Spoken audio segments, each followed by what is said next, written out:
नमस्कार विद्यार्थी मित्रों। अभी तक हमने कार्ल पियर्सन की गुणन प्रघात की पद्धति के बारे में आपको जानकारी दी, स्वाध्याय 2.2 के सवाल सॉल्व कराए। अब हम तीसरी मेथड है हमारी स्पीयरमैन की क्रमांक सहसंबंध की विधि, और उसके सूत्र पहले भी मैंने आपको समझा दिए, फिर भी एक बार रिवाइज कर लेते हैं। स्पीयरमैन की क्रमांक सहसंबंध की विधि के दो सूत्र हैं। पहला है जब अवलोकन का पुनरावर्तन न हो, यानी अवलोकन पुनरावर्तित ना हो, तो r बराबर 1 minus 6 sigma D square N square minus 1। और जब अवलोकन का पुनरावर्तन हो तब सूत्र लगाएंगे r बराबर 1 माइनस 6 कोष्टक में sigma D square plus C F बटे में एन स्क्वायर माइनस 1। तो अब हम 2.3 के सवाल देखेंगे जो स्पीयरमैन की क्रमांक सहसंबंध की विधि पे डिपेंड है। तो पेज नंबर 99 स्वाध्याय 2.3 का पहला सवाल देखेंगे। दो बाजार विश्लेषकों द्वारा पिछले कुछ समय में किए विकास के आधार पर से कंपनियों को निम्नानुसार क्रम दिया है। यहाँ पे ध्यान देंगे, क्रम आपको ऑलरेडी दे रखा है। कंपनी दी है ए से एफ तक, विश्लेषक 1 द्वारा क्रम दिया है और विश्लेषक 2 द्वारा क्रम दिया है। तो सवाल में पहले हम कंपनी के नाम लिखेंगे। विश्लेषक 1 द्वारा क्रम को आर एक्स कहेंगे। क्रम दे दिया इसलिए हम इसको आर एक्स कहते हैं। अगर क्रम नहीं दिया होता तो ये सिर्फ एक्स, चल एक्स बनता। क्रम आपको दे दिया है तो आर एक्स का मतलब होता है रैंक ऑफ एक्स, एक्स का क्रम, और आर वाई मतलब वाई का क्रम, रैंक ऑफ वाई। यानी क्रम इन्होंने पहले से दे दिया, आर एक्स और आर वाई की कीमत हमें दे रखी है। तो ये 5, 2, 1, 4, 3, 6 और आर वाई 6, 4, 3, 2, 1 और 5। अब इस पर से दोनों विश्लेषकों के मूल्यांकन के बीच के सहसंबंधांक के मान को ज्ञात कीजिए। सहसंबंधांक का मान ज्ञात करना है, मतलब हमको आर ज्ञात करना है। तो आर की कीमत ज्ञात करने के लिए अब कीमत हमारे पास आर एक्स और आर वाई दे रखी है। इस पर से अब हमें ज्ञात करना है डी।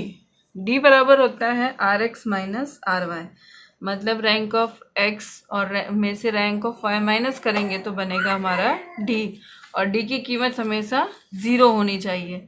अगर डी की कीमत 0 है तो आपने जो सवाल किया है वो राइट है, चल रहा है, और अगर 0 नहीं आती है तो आपका आंसर गलत है, कहीं ना कहीं आपने मिस्टेक की है।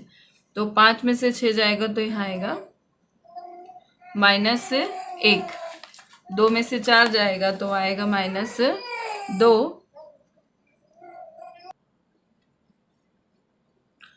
1 में से 3 जाएगा तो बनेगा -2, 4 में से 2 यानी 2, 3 में से 1 2, 6 में से 5 गया तो 1। अब इसका टोटल 0 आना चाहिए, सिग्मा डी का मूल्य 0 आना चाहिए।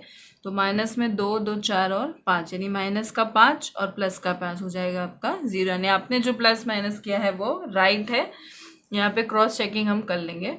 अगर यहाँ पे कोई भी रकम आती तो आपने जो माइनस प्लस किया है वो रॉन्ग है, ये क्रॉस चेकिंग किया जाता है। फिर डी स्क्वायर निकालेंगे। डी स्क्वायर -1 का स्क्वायर होगा 1, माइनस की किसी भी संख्या का स्क्वायर करते हैं तो प्लस में आती है संख्या। 2 का स्क्वायर 4, 2 का स्क्वायर 4, ये 4, 2 का स्क्वायर 4 और ये 1, सिग्मा डी स्क्वायर, यानी इसका टोटल निकालेंगे हम तो ये आएगा आपका 18। अब सूत्र रखेंगे। अवलोकन पुनरावर्तित नहीं हो रहे हैं। अवलोकन आपको ऑलरेडी क्रम दे रखा है, पुनरावर्तन जैसा कुछ इस सवाल में था नहीं, इसीलिए हमने पहला सूत्र लगाया r बराबर 1 माइनस 6 सिग्मा डी स्क्वायर बटे एन स्क्वायर माइनस 1। तो 1 माइनस 6 सिग्मा डी स्क्वायर का मूल्य आपने निकाला है 18।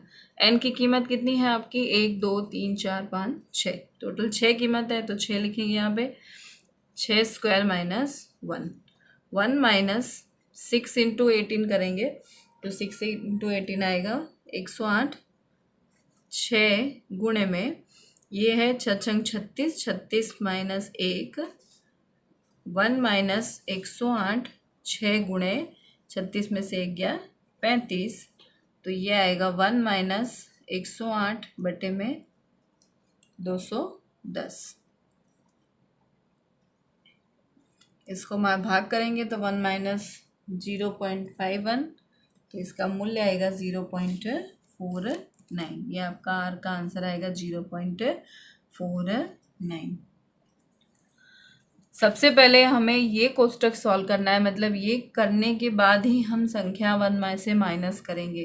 कितने स्टूडेंट क्या करते हैं, डायरेक्ट ही 1 में से 108 माइनस करते हैं, अथवा कोई भी संख्या हो तो माइनस कर देते हैं या गुणा भाग कर देते हैं। ये नहीं, सबसे पहले ये कोष्टक हमें सॉल्व करने के बाद जब हमारी लास्ट में कीमत बचे तब हमको उसको 1 में से माइनस करना है, तभी आपका आंसर राइट आएगा। तो r बराबर 0.49 आया है।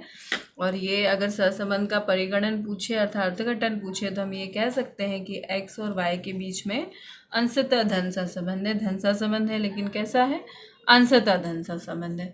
अब इसी तरह का सवाल है आपका क्वेश्चन नंबर 3। तो क्वेश्चन नंबर 3 देखेंगे हम। एक राज्य के टाउन प्लानिंग समिति द्वारा किए सर्वे की निम्नानुसार सूचना मिलती है। शहर आपको ABCD दे रखा है। देखिए आपको सूचना दे रखी है, ना कि आपको क्रम दिया गया है। इस चीज़ का ध्यान रखेंगे आप। तो हम सबसे पहले यहाँ लिख लेंगे शहर आपको दिया गया है ABCD और E। जनसंख्या आपको लाख में दे रखी है, मतलब ये x की कीमत आपको दे रखी है। तो x बराबर हम लिखेंगे 57, 45, 14, 18 और 8। वृद्धि का दर दिया है प्रति हजार में, मतलब y की कीमत आपको दे रखी है 13, 20, 10, 15 और 5। आपको क्या कहा है, क्या ज्ञात करना है, प्रयुक्त सूचना से शहर की जनसंख्या व जनसंख्या वृद्धि की दर के बीच की क्रमांक सहसंबंध का मान ज्ञात कीजिए। आपको देखिए एकदम स्पष्ट शब्दों में कहा गया है कि क्रमांक सहसंबंध का मान ज्ञात करना है। ऊपर वाले सवाल में जो हमने देखा वो आपको यहाँ दे नहीं रखा था कि क्रमांक सहसंबंध ज्ञात करना, आपको यहाँ क्रम दिया गया था। तो क्रम दिया है जहाँ भी, तो उसमें क्रमांक सहसंबंध का ही सूत्र अप्लाई करेंगे। यहाँ पे हमें क्रम नहीं दिया गया है, लेकिन नीचे हमें कह दिया है कि किस हिसाब से आपको ज्ञात करना है, क्रमांक सहसंबंध के मान से ज्ञात करना है। और आपको x और y की कीमत दे रखी है। ऊपर वाले सवाल में आपको क्रम ऑलरेडी दे रखा था, rx और ry दे रखा था। इस सवाल में आपको rx और ry दे रखा नहीं है, तो आपको सबसे पहले क्या ज्ञात करना पड़ेगा, rx और ry। उसके बाद हम d ज्ञात कर पाएंगे, rx माइनस ry, और लास्ट में हम ज्ञात करेंगे d²। तो इस सवाल में हमें क्रम दे नहीं रखा है, तो क्रम किस तरह से हम देखते हैं। अब पहले तो ये चीज़ ख्याल रखें कि हम अवलोकन पुनरावर्तित हो रहे हैं कि नहीं हो रहे हैं। तो इस सवाल में क्वेश्चन नंबर 3 में हमारे अवलोकन पुनरावर्तित नहीं हो रहे हैं, यानी हमें पहला ही सूत्र अप्लाई करना है। पर उससे पहले हमें जो संख्या दे रखी है उसको क्रम देना पड़ेगा। तो सबसे पहले x में क्रम देंगे हम। तो x में सबसे ज़्यादा कीमत यानी सबसे पहली कीमत यानी किसको दी जाती है, सबसे पहला क्रम जो सबसे ज़्यादा मूल्य दर्शाता है। तो x में देखिए सबसे पहले ज़्यादा क्रम किसका है, 57 है। 57 पहला नंबर है तो उसको हम नंबर 1 देंगे। फिर है 45 तो उसको नंबर 2 देंगे। फिर आता है 18 तो उसको नंबर 3 देंगे।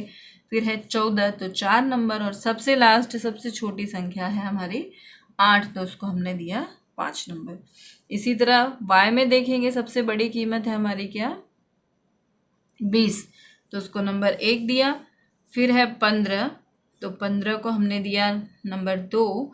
फिर है 13 तो नंबर 3। फिर है 10 तो नंबर 4, और 5 है फिर नंबर 5। देखिए अब क्रम हमने दे दिया। अब हमें क्या करना है, d बराबर rx माइनस ry करना है, यानी rx में से ry घटाना है, न कि x में से y। ये गलती मत करना, rx में से ry घटाएंगे। 1 में से 3 जाएगा तो आएगा -2, 2 में से 1, 4 में से 4 गया 0, 3 में से 2 गया 1, 5 में से 5 गया 0। और पहले भी बताया था, क्रॉस चेक कर लेंगे हम, -2 और +2 यानी हो गया ये 0। d², 2 दूनी 4, 1 0 1 0, तो सिग्मा d² हो जाएगा आपका 6। सूत्र लगाएंगे, अवलोकन पुनरावर्तित नहीं हो रहे हैं तो पहला ही सूत्र लगेगा, सिग्मा d² n² -1। तो 1 - 6 × 6 अपॉन n की कीमत कितनी है हमारे पास, 5। तो 5 और ये 5² -1, तो 1 - 6 36 हो गया 5, और ये हो गया 25 - 1, तो 1 - 36, 5 × 24, 1 - 36 बटे में 120, तो ये माइनस करेंगे 36/120, तो इसकी कीमत आएगी 0.3, यानी 1 में से 0.3 माइनस करेंगे तो 0.7। ये r=7 कहें या इसको 0.70 भी कह सकते हैं। तो अगर पूछा जाए तो कटन, तो ये कह सकते हैं कि जनसंख्या वृद्धि के दर में धन सहसंबंध है। और कैसा धन सहसंबंध है? गाढ़ धन सहसंबंध है, यानी संपूर्ण धन सहसंबंध कहलाएगा क्योंकि इसकी संख्या 1 के नज़दीक है।